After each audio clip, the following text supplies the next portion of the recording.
Hello, lovely people. This is Nicole. And this is Samantha. With the power of we are here to switch it up and teach you about business, relationships, and how to not only survive, but make it in Los Angeles. In each episode, we will have top influential guests from the world of real estate. We work hard, We stage hard. and we get it done. The power of we.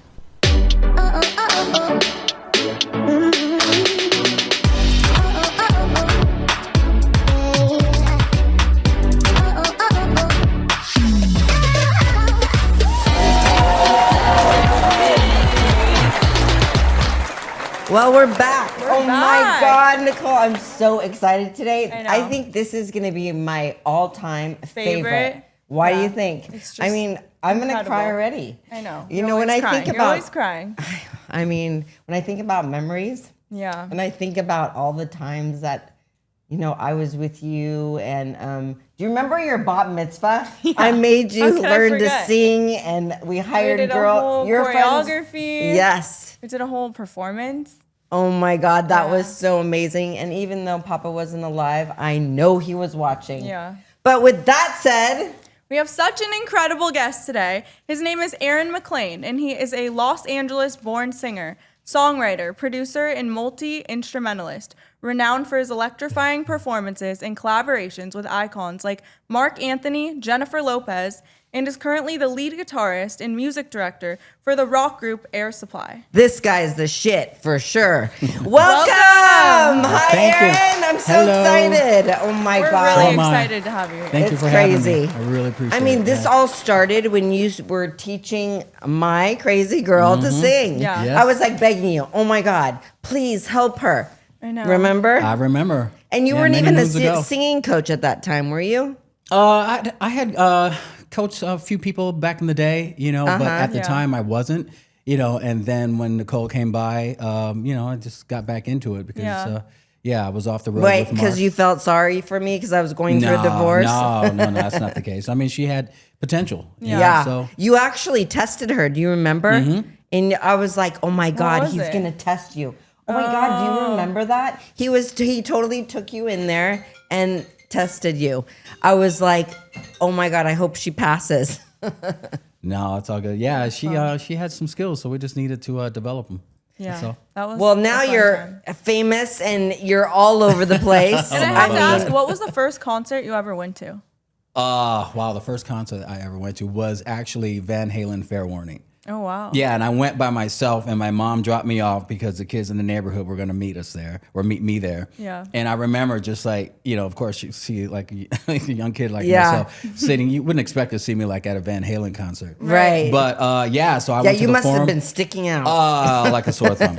You know, it's just like the smell of weed was just all over the place. I don't know if it was the haze from the fog machine or if it was actually the marijuana smoke. But Yeah, and I'm sure the girls were all checking you out because they were like, who was that? I don't remember that far. I had my little afro and everything. It was cool though. But yeah, How I love fun. Eddie Van Halen. So And when did you know you wanted to get into music? Like, Or when make did it you a want career? to know that you want to be a guitarist? well, you know, I get asked that question. The thing is, it's every time, ever since I was a little kid, like I would go into a store and I would see a guitar, I would like kind of get the chills. Yeah. So it was Really? just like if I'd see a guitar on a stand, just like, you know, I'd be like 8 or 9, I would just like fixate on it. It's like, wow. So, went to visit my dad one summer. I think it was like 10 or 11. Yeah. And my dad, you know, he comes from a line of photographers back in the day when, you know, Oh, yeah, that the big was just- cameras. Yeah, the big cameras Very and all that cool. stuff, and you know, developing film and all that stuff. So he gave me a camera and gave my brother a guitar, an acoustic guitar. And my Really? brother always knew that I wanted to play guitar, so my brother swapped with me.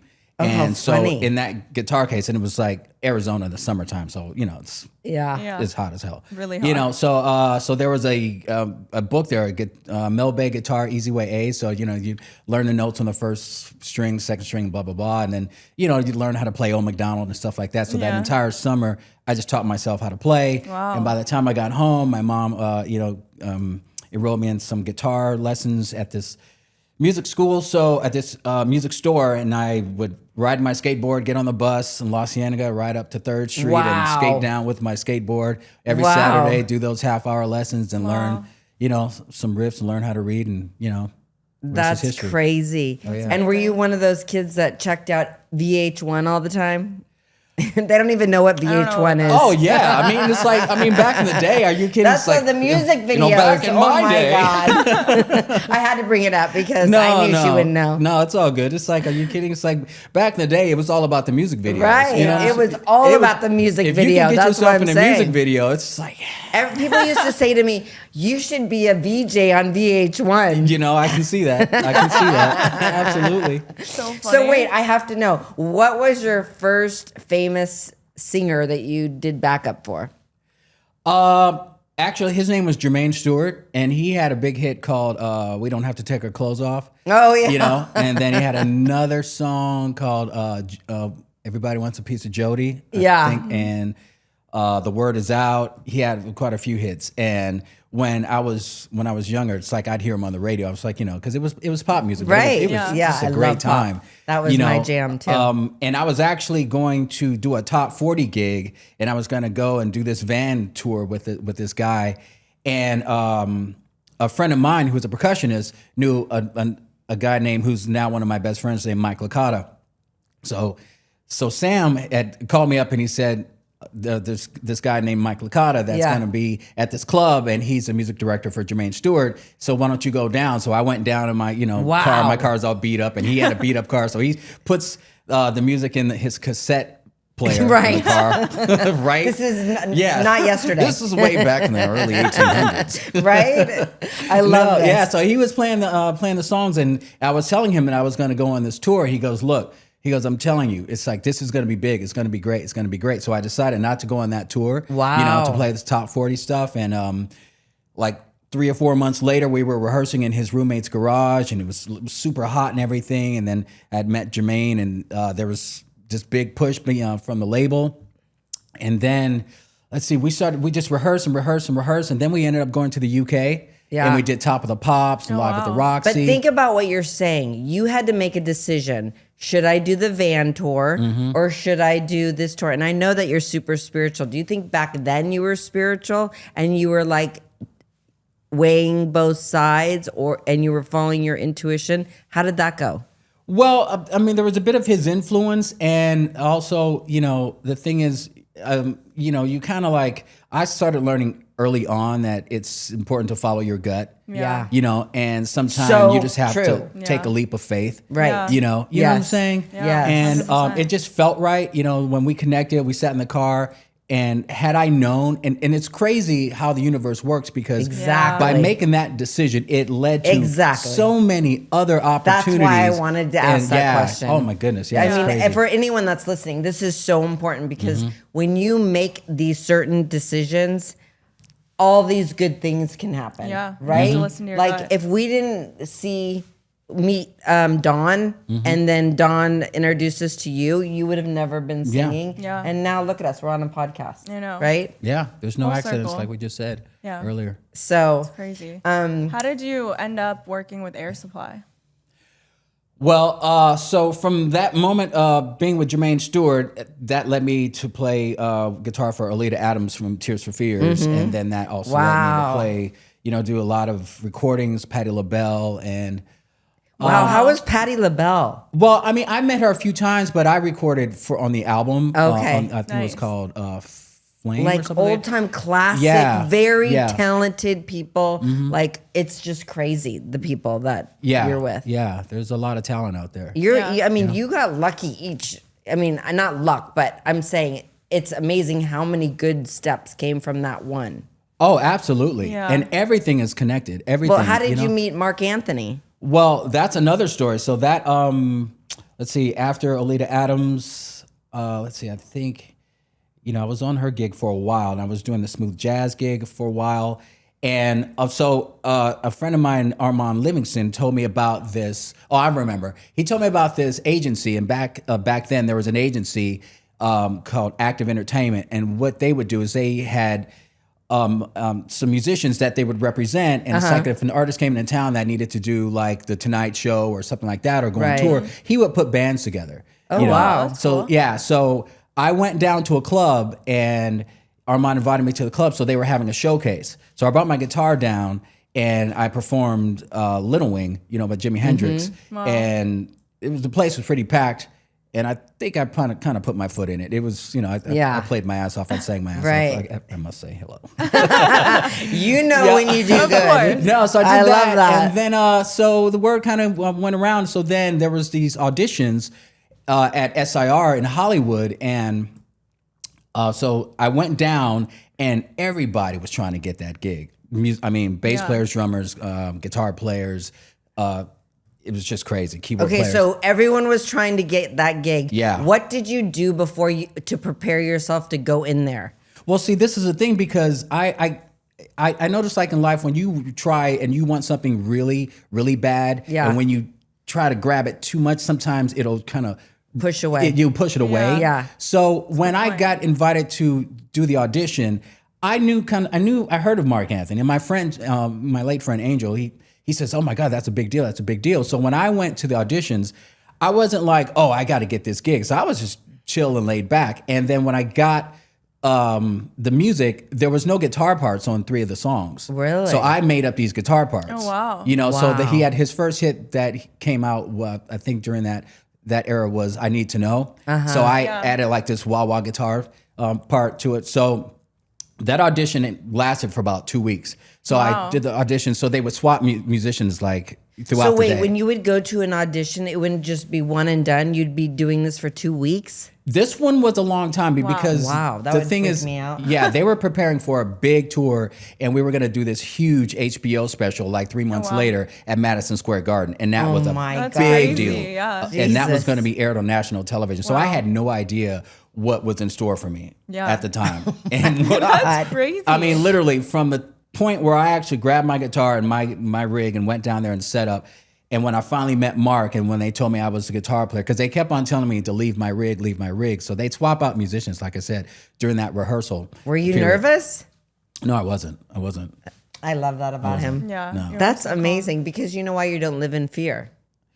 Well, yeah, You're just it's there to ill-advised. enjoy. Wait, so you're getting ready. So tell us how you found out.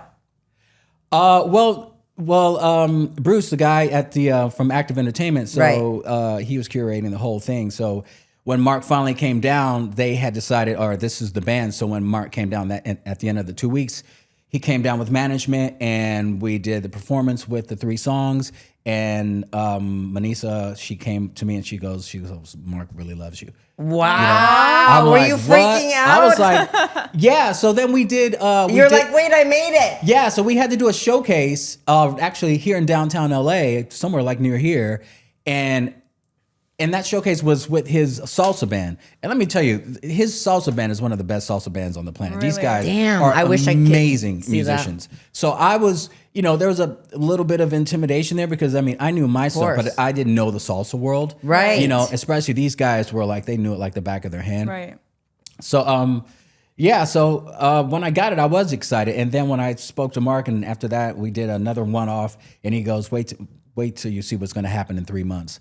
So we ended up going to Hartford, Connecticut. We rehearsed for a whole month, with camera plotting and all that stuff. Your life has just changed dramatically, right? Yeah. At this point, Yeah. were you? So how did you deal with that? And were you married at the time, or were you No, have kids I at the time? wasn't. No. So you were on your own. Yeah, I was on my own. So yeah. you were just like, wow, I've made it.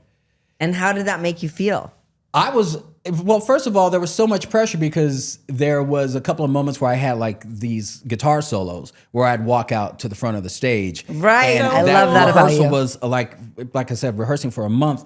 And so you've got all these cameras and the camera on the crane and everything. And it was at Madison Square Garden. And that's That's like insane. an iconic venue. Yeah. Wait, so you played there right away?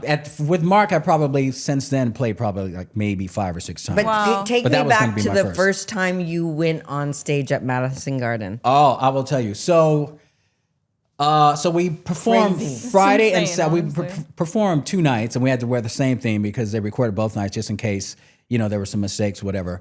So I remember, because we would do some of the pop songs, and then I'd walk off stage, and then you would do the salsa songs, and then Right. back to doing some pop songs. So I'd walk off stage, and then I just remember being backstage, and I remember I had to walk up those steps and walk, and that place was packed. Yeah. And how who's who was there. You know what I mean? Jesus. So you've got the cameraman chills. like that's on his knees, that's right there, like at the fretboard, and there was really no room for mistakes or Right. you know. So I kind of like had to not go into my head because and Right. get into Yeah. I just had to like just. But that's breathe and very stay hard calm. to do. Like, It's very tough how to do. Yeah. did you do that? I mean, there's like a lot of young, musicians, actors, they go right into their head, right? Even salespeople. What do you do to not go into your head? Actually, that's an interesting question. Actually, what I do now is like because I'm performing quite a bit. So when I walk out to I'm play sorry, solo- by the way. For what? No, it's just like Oh, no. you almost kind of like not. Yeah. I You don't think think the about worst it thing to anymore. do is to think about the Yeah. task at hand. Right. If you But think now about it's like second nature to you, probably. it is, but I still have to think about it. But if I start thinking about it too much, then it's like Yeah. you know what I'm saying. It's That's like true. you can talk yourself out of something. That's true. That's sure, good yeah. You know, advice. Because so we're like- speaking in London, and I'm like already thinking, oh, what if I don't do this? What if I don't do You that? can't think about it. Like, Yeah. Just gotta do it. And you Yeah, better yeah. not sit down. Yeah. You just have to kind of like let it flow. Yeah, You know, I definitely. would say that's the best advice. Wait, is it weird for you to sit here and listen to him and he was your singing coach? Yeah. I also think I didn't really realize like Who you were? how. Yeah. I mean, when I met you, I was like 8, 9. Mm-hmm. Yeah. So I didn't realize like how big you were in the industry and like I don't know all And of now your that- accolades and everything, Yeah. and it's honestly so impressive. And now that you're you always know- like a big part of my life. Like Oh, I appreciate that. loved going and doing singing lessons because like you taught me how to like. I feel like singing for me helped me like handle my emotions and everything I was going through at such a young age. So you were just Absolutely. like a huge part of my life. So Well, thank thank you. I'm glad. Oh, But I'm now gonna I'm like, cry. wait, this is you? This is Wait, crazy. and then wait, I mean, it's so crazy. I remember Yeah. sitting in your little studio hiding, and you'd be like, "Okay, now you have to leave, and remember then you you had can that, come like, back." screen door You where had you all have to your shut rules. it. Uh-huh. Yeah. But I mean, it's crazy. I mean, hearing him, I know, it's- right? And you were 8 years old Yep, when my I dad would say died, so, yeah. and Yeah. you go, "She's gonna sing at the funeral." I was like, "Yeah, right." There was hundreds of people there, Mm-hmm. and you guys got up Yeah. and sang at Papa's funeral. What do we sing? When Beneath My Wings, I think? Yeah, I'm not sure. That Yes, was, you was sang what- that. Is that what it was? Yeah. I think so. Yeah. Isn't it? was a long I think time it's ago. so bizarre, and like I have the chills right now. Like how you've always been in our life. Yeah, I don't even think when this I is went an to accident. Boston, I came to see you perform.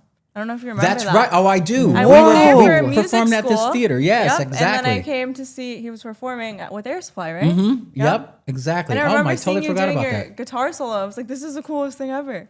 Oh my God. Yeah, that was, you went to Crazy. Berkeley or something, right? I Yeah, know. Berkeley. Yeah. Why College of didn't we Music. take more advantage of getting more tickets from you? That's what I want to know. Hey, it's not too late. Jesus, It's not too late. Yes, I mean That's when you crazy. sent us to the J-Lo, J-Lo's my jam. Did we go to J.Lo? Obviously, yes, we went to J-Lo underneath the. Yeah, it down was. Here. It was. And That it was, right over Enrique. here, right? At Yeah, the, Like right here. And I we remember were, like, walking in the VIP. back. at the Staples That's my Center. main I don't know memory. if it's still called that anymore. Yeah.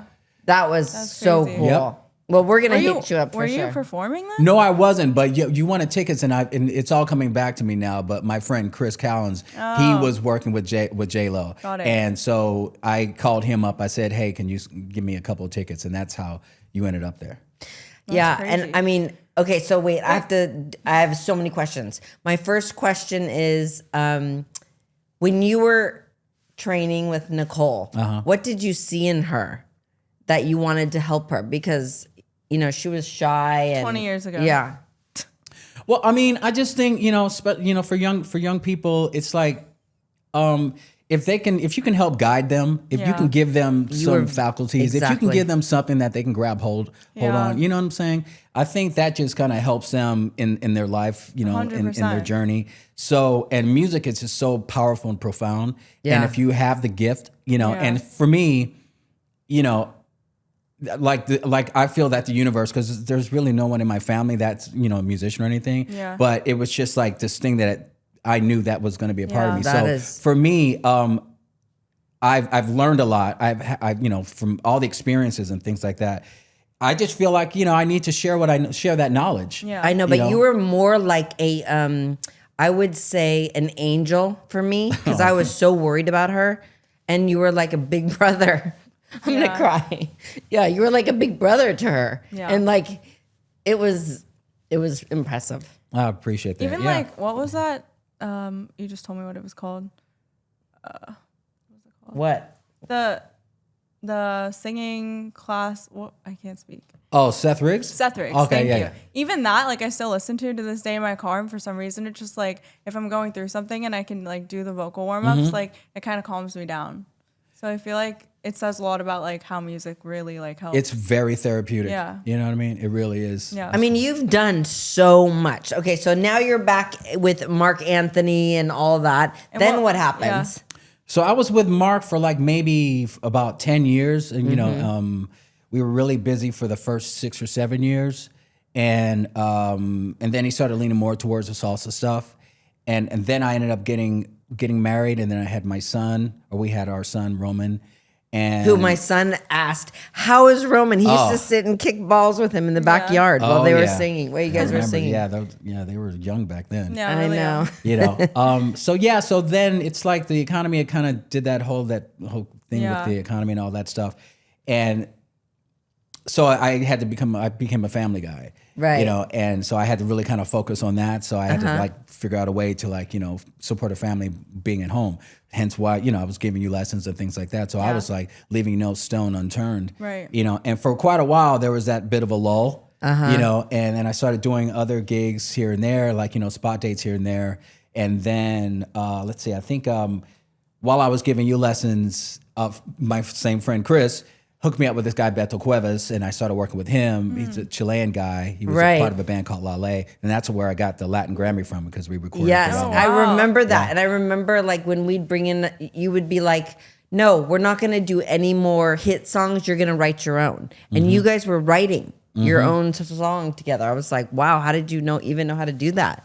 Yeah, I mean, it's just like I would say let's like try to push the envelope. You know what I mean? Yeah, I mean, you were because always it's easy doing to that. learn. You can go ahead and say, all right, I'm working my diaphragm. I can Yeah, it's sing. so You know, true. just like, and I can enunciate and all that stuff. And you know, but you can sing somebody else's material. But it's like, let's see if you have your own voice. Right. What's your favorite song you've ever written yourself?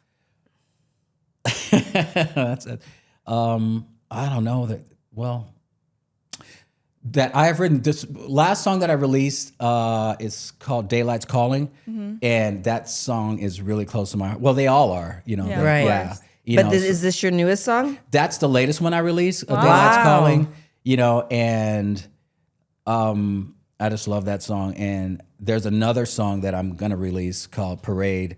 And I'm sorry, I'm just like super excited about it because I was working on the bass line last Yeah, night. well, tell us about it. Yeah. So this is a song. So when I was with Mark, what you don't know is like I had my solo project and I was doing that before. You know, and so I would play I had a band in LA, so I'd play at the gig in Hollywood. So I'd play there like once a month. And then when I was with Mark, I used some of Mark's musicians, so I would also play in New York down in the Village at the Bitter End. How Very cool. Yeah, so I'd go back and forth, and I was like developing a following and everything. It was really cool. And then I recorded this record with this label, Small Deal, and that's when the economy tanked and all that. And it's like, and I got really depressed and didn't really do well and all that. But during that time, I wrote this song called Parade, and it was a total crowd pleaser. It was like really, really up tempo, really cool riff. I can't wait to hear it. Yeah. Oh, such a rocking track. You know, and I never recorded it and never released it. Oh, wow. So I Really? have this other song that I completed like about 5 months ago, and some things are going on like in the past 5 months that, you know, don't need to talk about. But, Yeah. you know, so I could not find the words, you know, and I would like go on my mountain bike, I'd go on a hike and everything. And it's like, and sometimes these lyrics are really elusive.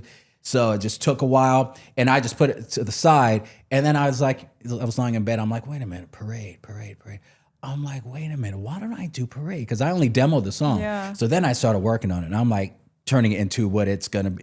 I mean, it's like, Wow. Wait, I'm so Wait for excited. I wish we had it here oh to yeah, play. yeah, Yeah, it's a me Oh rocking my track. God, I Yeah. cannot wait. That's exciting. When are you going to release it? So I'm hoping to get the video done at the end of the month. I'm gonna try to track everything next week and have my drummer. I play all the instruments and do all the singing, but I have different drummers. So I've got a really good friend of mine, Aviv, is going to play drums on this track. So if I can get that done, I already have the lyrics and the melody, so all I need to do is sing it. So that's a good thing. Wow. And so, yeah. That's so cool. So what does your life look like right now? Are you traveling a lot? Are you with Air Supply? Are you solo? What's happening with you? So now it's like I think I'm in a different kind of phase. So, we go through different stages and hopefully Yes, we're that's on for the sure. rise. Yeah. So I spend a lot of time when I'm home. I spend a lot of time alone. So I have my mountain bike, I sit on my patio. I listen to a lot of meditational music, That- I'm exactly. trained that way. But definitely I do a lot of walks, but when I'm home, Yeah. but I do so much traveling. And when I say traveling, What does it look like? it's 10 times more than what you would think. Yeah. So this band is probably one of the most, in this level, probably one of the most traveled bands in the world. Really? And when I say we go all over the world, like we go all over. So the what world. does a week I'm look really- like for you? Let's see, a week, like I'm getting on a plane tonight. I'm just going to, where am I going? To Arizona, and then I'm going to Northern California, and I'll be back. So a week, I'm normally leaving on a Thursday. Sometimes I'm back on a Sunday or a Monday. But this last year, the past like 6 months, we were in Australia, we were in Asia, like They Indonesia, seem to the do a lot of Philippines. performances. Yeah. A lot, yeah. I mean, Doing have so they ever much. slowed down? Not that I How know long of. has- my And I'll tell you when we slowed down during When- COVID. yeah. Oh, yeah. Of Yeah, I was off for a course, of year, course. and then they took Yeah. out one of those loans. So all those shows that we missed, we were still getting paid for. So thank you, Barry Siegel. I mean, that's crazy. You don't see bands like traveling as much as you guys do. No, it's not for everybody. No. Yeah, be careful what you wish for. Yeah. Right? Wait, how did you find Air Supply? Like, how did you get funny. connected with them? Well, here's another story. So, before I got with Beto, I was working with this guy Nick Richards, and he had a big hit called "I Want to Be a Cowboy." So we would do these songs, we would do these performances, and he would have like Terry Nunn from Berlin, Fee Waybill from the Tubes, and my buddy Mike Licata, who's the drummer who was with Jermaine Stewart, from my first gig. So I met Nick, and we were doing these shows around Southern California, and so we would have these singers come up, and they would do 2 songs apiece and whatnot, and that was pretty successful. It was so much fun. And the keyboard and Dion Nessus, the late Dion Nessus, who played in Wham, Yeah. and also played with Oh, Marvin yeah, Gaye, I Wham. believe. So, so Dion had invited Amir Efrat. He invited the keyboard player for Air Supply down to the show, and we were playing in Thousand Oaks at the Civic Center. Oh, yeah. Right.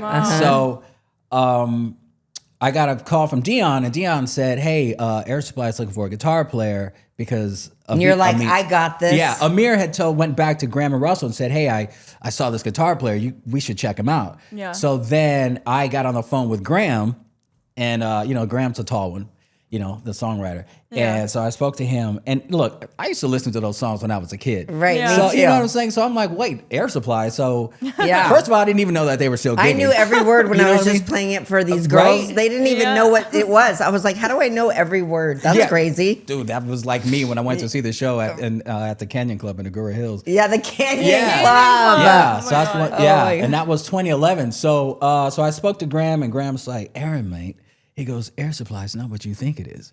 He goes, "It's an in-your-face rock show," and I'm thinking like they're like just mellow tunes, and I'm Yeah. like, okay, I'm gonna be playing these ballads. It's like, man, I need to rock out.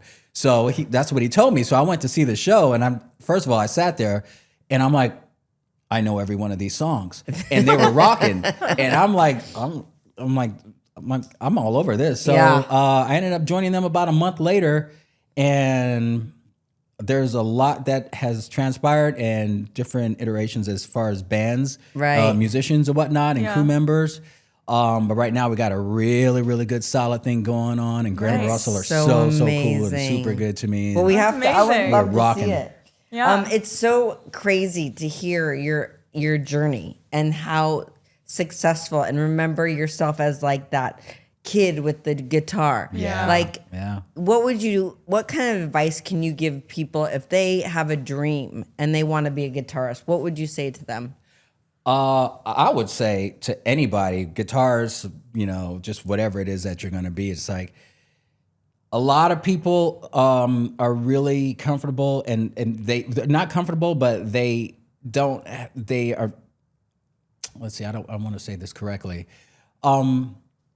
you know, I think it's important to like really just follow your dream and be willing to take Love a chance. that. Yeah. You got to be willing to take a chance Yep. because you never know. You see, the thing is, if you don't take a chance, you know, Exactly. first of all, you're going to get older and then you're going to be talking about what it coulda, shoulda. Yeah. You know what I mean? And it's like you get one chance only in this life. Yeah. So you might as well just go for it. You know what I mean? So that's And great. So that means you guys are going to sing at my wedding, right?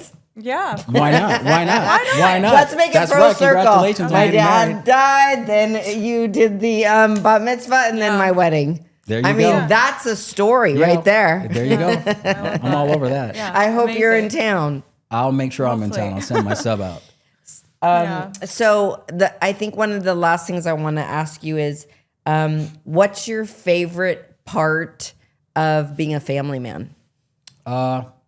Your son and daughter are so cute. Well, I will tell you this. A good friend of mine, Chill, he had 3 children, and a month before he passed away, sorry.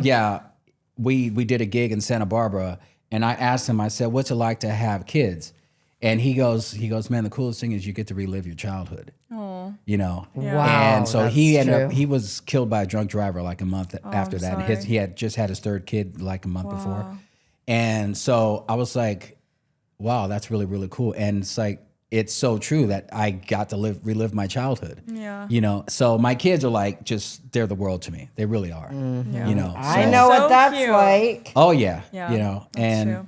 you know, I know there's a lot of people that they just don't want to give the kids, you know, their time, and they Their might want to go attention, do their that. And it's like, time. and the kids are like right there, like, Yeah. you know, they're not Yes. traveling as much as I am. It's like, Right. and I was traveling so much, and there'd be so many times I'd get on the plane, I'm looking out the window and I'm crying because I've got to leave my kids. Yeah. You know, so I would just always, when I came home, I always tried to make up for it. It's like, you know, just Yeah. because I love going on adventures, like we travel, we go on like, you know, bike rides, we go Right. hiking, just making sure nice. that we had something to do. So it was a good time. I had And a are really, your really kids good into run. music as well? Roman plays drums, and he Oh, plays nice. he plays really, really well. Wow. And I was giving Annika vocal lessons. It didn't really stick, but she's got a great voice and really Right. good tone. So hopefully she'll get back So into cute. it. You know, It's exciting. I have to see a picture of them now. I haven't know. seen any pictures. I'll show you. Yeah, when we're done. But well, Nicole, I mean, this has been incredible. I'm so grateful that you're here. I mean, if you want to check out Aaron McLain, how do they find you? You can check out my YouTube channel. I would really appreciate that. Don't forget to subscribe. And Yes, please Check me subscribe. out on Instagram, Facebook, and whatnot. And you know, And then when All does the your socials. next single drop? actually, I'm looking to release it like early December. Well, hopefully. make sure you let us Amazing. know. We'll blast it all over the place too Please for do. you. Please do. It's gonna I be mean, rocking. Very you're excited. It's not even. I mean, you're so cool. You've all been so cool, and but you're also an incredible person. And I No, I personally appreciate that. want to Thank thank you. you so much for what you did for Thank Nicole. you, Samantha. Thank you. I appreciate it. Thank you, Nicole. So that's a wrap. Thank you so much for coming on The Power of We. Thank you you, for having Erin. me. I appreciate it.